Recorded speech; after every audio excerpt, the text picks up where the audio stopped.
नमस्कार मित्रांनो, एन के ऑनलाईन क्लासमध्ये आपलं सर्वांचं मनपूर्वक स्वागत.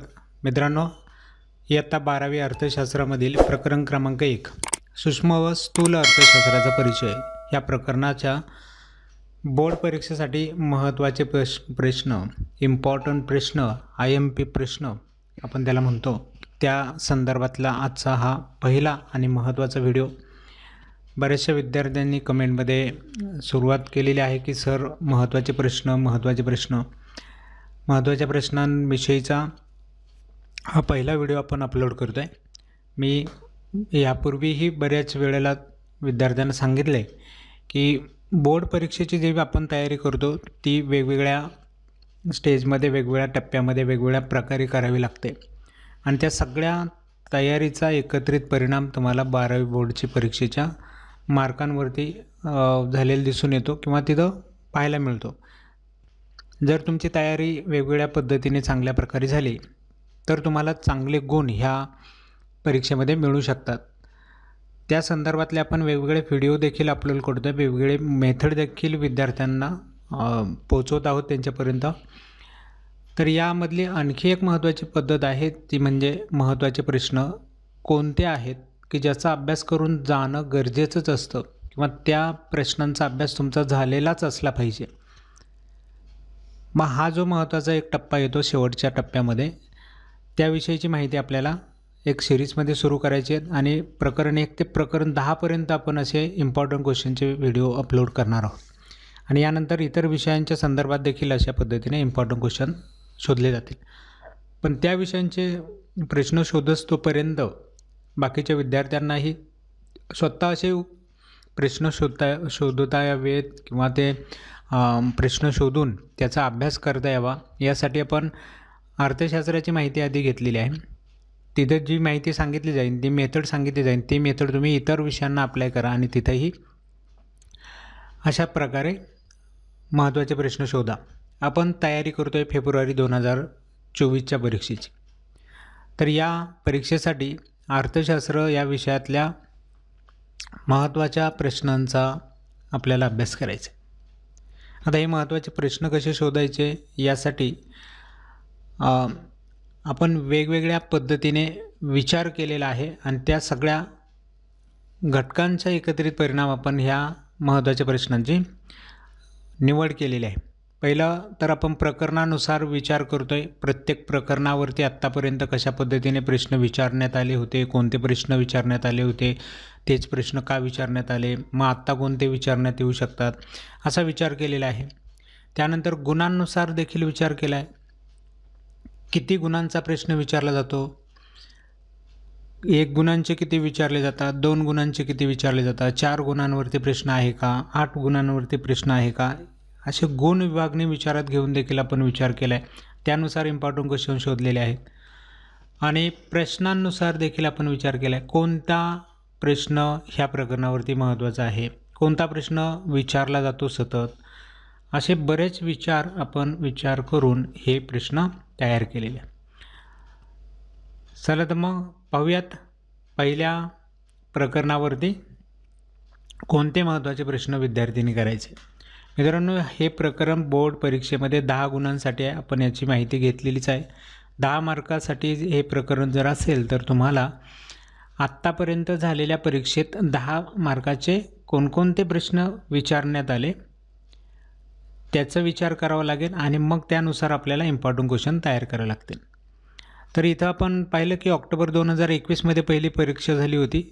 त्यामध्ये 10 गुणांचे कोणते प्रश्न विचारण्यात आले होते. पहिला होता योग्य पर्याय निवडा, 1 मार्काचा प्रश्न. सहसंबंध पूर्ण करा, 1 मार्काचा प्रश्न. संकल्पना ओळखून स्पष्ट करा, 2 मार्काचा प्रश्न. फरक स्पष्ट करा, 2 मार्काचा. सहमत आहात किंवा नाही सकारण स्पष्ट करा, 4 मार्काचा. असे प्रश्न ऑक्टोबरच्या परीक्षेत विचारले. आता त्या गुणांची टोटल केली तर 4 आणि 2 6, 6 आणि 2 8, 8 आणि 2 10, अशा प्रकारे 10 मार्काचे प्रश्न विचारले जातात बोर्डाने सांगितले तर विचारलेले होते. प्रत्यक्षात आपण जर प्रश्नपत्रिका पाहिली तर कळेल तुम्हाला. यानंतर फेब्रुवारी 2022मध्ये परीक्षा झाली तर त्या परीक्षेतलेही प्रश्नपत्रिका चेक केल्यावरती लक्षात आलं विधाने पूर्ण करा, 1 मार्काचा प्रश्न. सहसंबंध पूर्ण करा, 1 मार्काचा प्रश्न. संकल्पना ओळखून स्पष्ट करा, 2 मार्काचा. फरक 2 मार्काचा. खालील प्रश्नांची उत्तर लिहा 4 मार्काचा प्रश्न. तर इथेही 4 2 2 1 1 10 गुण होत आहेत. 10 मार्काचे प्रश्न विचारलेच जातात, विचारलेले होते.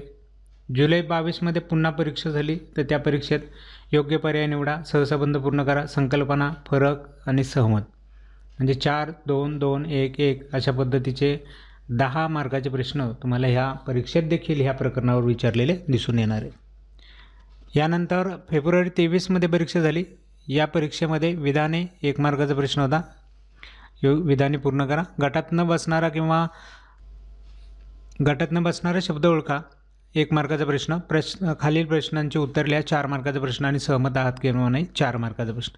इथं थोडासा ह्या फेब्रुवारी 23मध्ये फॉर्मॅट चेंज झालेला दिसतोय. 4 4 4 2 8 आणि 1 1 मिळून 2 असे 10 मार्काचे प्रश्न तर विचारलेत, पण 4 4 मार्काचे 2 विचारण्यात आले. तर हा थोडासा बदल ह्या वर्षी दिसून आलेला आहे. अदरवाईज 10 मार्काचे प्रश्न ह्याही वर्षी आहेत. पुन्हा 23मध्ये आहेत तसेच फॉर्मॅट दिसतोय. विधाने, सहसंबंध, संकल्पना, फरक आणि प्रश्नांची उत्तरे.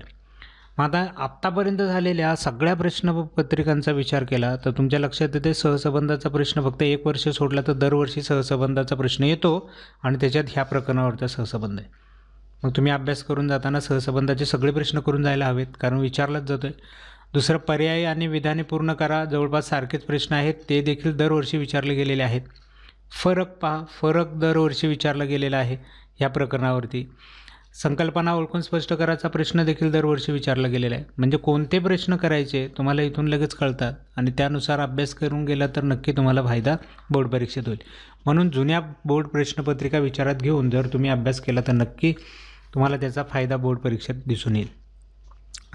चला तर मित्रांनो, मग ह्या सगळ्या गोष्टींचा विचार करून आपण जे प्रश्न तयार केलेत ते कोणते प्रश्न आहेत आणि कोणत्या प्रश्नांची तुम्हाला तयारी करून जावी लागेल. पहिला प्रश्न घेतला मी मधला, योग्य पर्याय निवडा. तर यामध्ये कोणते प्रश्न महत्त्वाचे आहेत? जवळपास 90% प्रश्न याच्यातूनच विचारला जाईल, याच्यापेक्षा बाहेरचा प्रश्न येणार नाही. तर त्यासाठी ह्या प्रश्नांचा अभ्यास करून जा.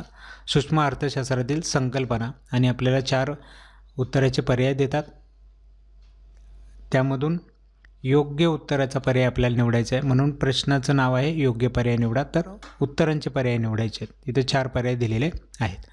दुसरा प्रश्न आहे, स्थूल अर्थशास्त्र खालील संकल्पनांचा अभ्यास करते. याचेही 4 पर्याय दिले जातील आणि मग याच्यातून उत्तराचा योग्य पर्याय निवडायचा आहे, तो देखील आपल्याला निवडता येईल. नेक्स्ट पुढचा प्रश्न बघूयात. तिसरा प्रश्न आहे, स्थूल अर्थशास्त्रीय विश्लेषणात वापरली जाणारी पद्धत. त्याचे 4 पर्याय दिलेले आहेत. योग्य पर्याय आपल्याला निवडायचा आहे उत्तरामधून. त्यानंतर चौथा प्रश्न, अर्थशास्त्राची शाखा जी संसाधन वाटपाशी संबंधित आहे. आता अशी विधानं जेव्हा येतात तेव्हा आहे की नाही काय विचारले ते व्यवस्थित पहा आणि योग्य पर्यायांमधून निवडा. यानंतर नेक्स्ट पुढचा प्रश्न आहे, 5वा प्रश्न, सूक्ष्म अर्थशास्त्रातील संकल्पना. त्याचे पर्याय दिलेले आहेत. योग्य पर्याय आपल्याला निवडायचे आहेत. यामध्ये 1 किंवा 1 पेक्षा जास्तही पर्याय बरोबर असतात, त्यामुळे योग्य कोणते आणि किती आहेत ते पाहावे लागेल. प्रश्न 6वा आहे, सूक्ष्म अर्थशास्त्रीय विश्लेषणात वापरली जाणारी पद्धत. त्याचे 4 पर्याय दिलेत आणि त्या पर्यायांमधून जे पर्याय बरोबर आहे त्याचा योग्य उत्तराचा पर्याय क्रमांक निवडायचा आहे. यानंतर नेक्स्ट पुढचा प्रश्न 7वा प्रश्न आहे, सूक्ष्म अर्थशास्त्राची व्याप्ती. त्याचे पर्याय दिलेत.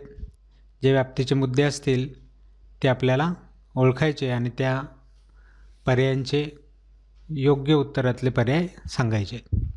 आणि शेवटचा प्रश्न आहे ह्या प्रश्नामधला, स्थूल अर्थशास्त्राची संबंधित विधान. त्याचे 4 पर्याय दिलेले आहेत आणि या पर्यायांपैकी योग्य पर्याय आपल्याला निवडायचा आहे. तर मित्रांनो, अशा प्रकारे योग्य पर्याय निवडायचा हा जो प्रश्न आहे त्यामध्ये एकूण 8 प्रश्न दिलेत. 8 पैकी 1 प्रश्न जर बोर्ड परीक्षेला असा प्रश्न आला तर नक्कीच याच्यामधला प्रश्न असणार आहे. तयारी तुम्हाला करून जायची आहे. यानंतर जाऊयात नेक्स्ट पुढचा प्रश्न, प्रश्न क्रमांक 1मध्येच ब 1 मार्काचा सहसंबंधांचा प्रश्न. आपण पाहिलं की दरवर्षी सहसंबंधांचे प्रश्न ह्या प्रकरणावरती विचारले गेलेले आहेत. तर मग सहसंबंध कोणते महत्त्वाचे आहेत?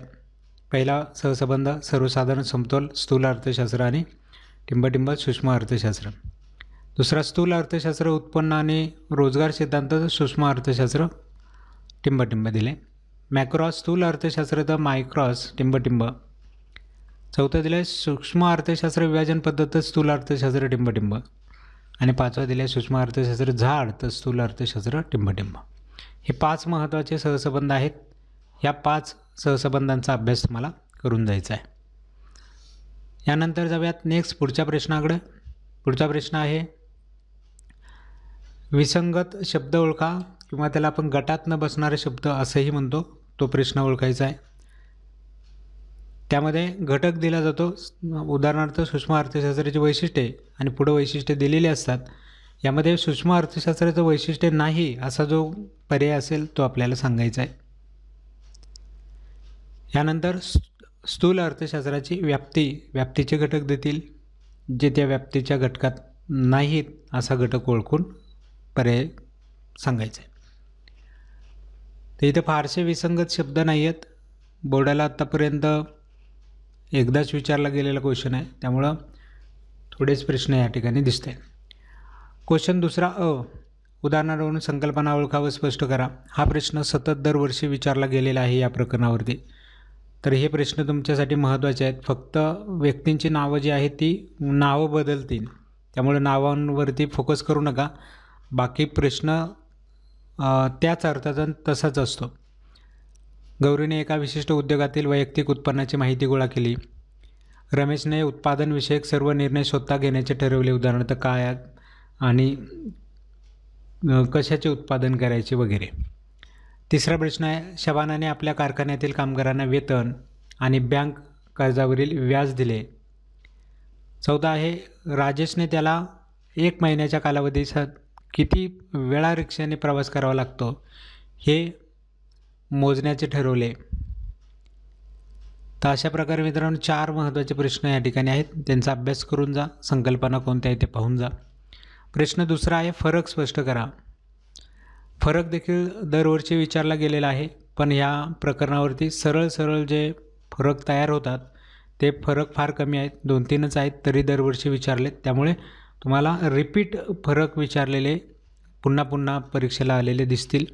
जसं सूक्ष्म अर्थशास्त्र आणि स्थूल अर्थशास्त्राचा फरक बऱ्याच वेळेला विचारला गेला रिपीट. विभाजन पद्धत आणि राशी पद्धत आणि तिसरा आंशिक समतोल आणि सर्वसाधारण समतोल. हे फरक महत्त्वाचे आहेत. रिपीटली विचारले जातात. जर पुन्हा फरक आला आणि ह्या प्रकरणावरती आला तर याच्यामधलाच फरक असू शकतो. नेक्स्ट पुढचा प्रश्न. प्रश्न क्रमांक 4. सहमत आहात किंवा नाही ते सहकारण स्पष्ट करा. यामध्ये पहिलं विधान आहे सूक्ष्म अर्थशास्त्राची व्याप्ती मर्यादित आहे. दुसरा प्रश्न आहे स्थूल अर्थशास्त्रात वैयक्तिक वर्तनाचा अभ्यास केला जातो. तिसरा प्रश्न आहे स्थूल अर्थशास्त्र हे सूक्ष्म अर्थशास्त्रापेक्षा वेगळं आहे. चौथा प्रश्न आहे सूक्ष्म अर्थशास्त्रात विभाजन पद्धतीचा वापर केला जातो. पाचवा प्रश्न आहे सूक्ष्म अर्थशास्त्र हे उत्पन्न सिद्धांत म्हणून ओळखले जाते. आणि 6वा प्रश्न आहे स्थूल अर्थशास्त्रात आंशिक समतोलाचे विश्लेषण केले जाते. तर मित्रांनो हे सहमतचे प्रश्न आहेत. उत्तर व्यवस्थित पहा. सहमत आहात की नाही ते व्यवस्थित पाहून घ्या. यानंतर पुढचा प्रश्न आहे खालील प्रश्नांची उत्तरल्या 4 मार्काचा जो प्रश्न आहे. यामध्ये पहिला महत्त्वाचा प्रश्न आत्तापर्यंत बऱ्याच वेळेला प्रश्न विचारलेले आहेत. त्यामध्ये पहिला आहे सूक्ष्म अर्थशास्त्राची वैशिष्ट्ये स्पष्ट करा. आणि दुसरा महत्त्वाचा प्रश्न स्थूल अर्थशास्त्राची वैशिष्ट्ये स्पष्ट करा. या दोघा वैशिष्ट्यांवरती प्रश्न विचारले जाण्याची शक्यता सगळ्यात जास्त असते. म्हणून प्रथम मी हे 2 प्रश्न घेतलेले आहेत. सूक्ष्मची वैशिष्ट्ये आणि स्थूलची वैशिष्ट्ये तुमची पाठच असली पाहिजे. सरळ प्रश्न त्याच्यावरती येऊ शकतो किंवा त्याच्यातल्या वैशिष्ट्याच्या एका मुद्द्यावरती सेपरेट प्रश्न विचारला जाऊ शकतो. त्यामुळे हा महत्त्वाचा प्रश्न आहे. सगळ्यांना पाठच करून ठेवायचं आहे. त्यानंतर दुसरा त्याच्यापेक्षा थोडा कमी महत्त्वाचा जर वैशिष्ट्ये नाही विचारले तर मग काय विचारतील व्याप्ती विचारतील. कोणाची सूक्ष्म आणि स्थूल दोघांचीही व्याप्ती आहे. तो दोघांचीही ते डायग्रॅम आहेत ते पाठ करून ठेवा. कोणाची व्याप्ती आली तरी तुम्हाला सांगता येईल. चौथा आहे सूक्ष्म आणि स्थूल अर्थशास्त्राचे महत्त्व. मी सांगितले की मी इथं क्रम लावलेला आहे. पहिलं महत्त्वाचे वैशिष्ट्य आहेत. वैशिष्ट्य नाही विचारलं तर व्याप्ती विचारली जाते. व्याप्ती नाही विचारली तर मग महत्त्वाचे जो मुद्दा आहे तो विचारला जाऊ शकतो. आणि तोही जर नाही विचारला तर शेवटी एक पर्याय राहिला आहे सूक्ष्म आणि स्थूल अर्थशास्त्राची ऐतिहासिक वाटचाल. तर त्यावरती प्रश्न विचारला जाऊ शकतो. पण क्रम जर विचारात घेतला तर माझ्या मताप्रमाणे वैशिष्ट्य महत्त्वाचे आहेत. जास्त फोकस त्याच्यावरती असतो. नंतर एक एक मुद्दा पुढचा कमी महत्त्वाचा आहे त्याच्याकडं लक्ष दिलं जातं. फार वेळा प्रश्न विचारला आता वेगळा विचारायचा ह्या हेतूने पुढच्या प्रश्नाकडे जाऊ शकतो. तर अशा प्रकारे या खालील प्रश्नांची उत्तरे त्यामध्ये 3-4च महत्त्वाचे मुद्दे आहेत आणि प्रश्न आहेत. एवढे जरी केले तरी तुम्हाला कोणत्याही ठिकाणी याच्यावरती प्रश्नाला वैशिष्ट्यांवरती तरी उत्तरं देता येतात. व्याप्तीतही कुठेही सहमतमध्ये प्रश्न तोच उत्तर असतं. फक्त विचारलेलं विधान वेगळ्या पद्धतीनं असतं. त्यामुळे याच्यावरतीच फिरून फिरून प्रश्न तयार होतात. हे घटक तुमचे पाठ असणं गरजेचं आहे. तर ठीक आहे मित्रांनो, अशा पद्धतीने सूक्ष्म अर्थशास्त्र आणि स्थूल अर्थशास्त्राचा परिचय ह्या प्रकरणावरती आधारित असणारे इम्पॉर्टंट क्वेश्चन जवळपास बोर्डाने आत्तापर्यंत ज्या ज्या प्रकारचे प्रश्न विचारले त्या सर्व प्रकारच्या प्रश्नांचं आपण विचार केलेला आहे. त्यामधले महत्त्वाचे प्रश्न शोधलेले आहेत आणि हे सगळे प्रश्न तुमच्यापर्यंत पोहोचवलेले आहेत. मला वाटतं आता तुम्ही पहिल्या प्रकरणाच्या अभ्यासाला सुरुवात करायला काही हरकत नाही. एक मेथड आपण सांगितलेली होती कशा पद्धतीने अभ्यास करत जायचं आहे. तो अभ्यास झाल्यानंतर ह्या सगळ्या प्रश्नांचा एकदा अभ्यास करून घ्यायचा आहे. उत्तर लिहून घ्यायचे आहेत. ह्या सगळ्या प्रश्नांचे उत्तर जर तुमची एका सेपरेट वहीमध्ये असेल तर फायनल परीक्षेच्या वेळेस फक्त ही वही वाचली तुम्ही तरी तुमचं काम होणार आहे. कारण याच्या बाहेरचे प्रश्न मला वाटत नाही की विचारले जातील.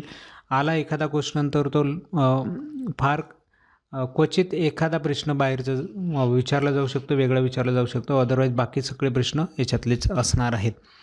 तर चला मित्रांनो, आजचा व्हिडिओ या ठिकाणी थांबूयात. मित्रांनो, पहिला प्रकरणाचा महत्त्वाचा प्रश्नांचा व्हिडिओ आपण अपलोड केलेला आहे. यानंतर इतर प्रकरणांच्या संदर्भात देखील अशाच पद्धतीने आपण व्हिडिओ तयार करणार आहोत.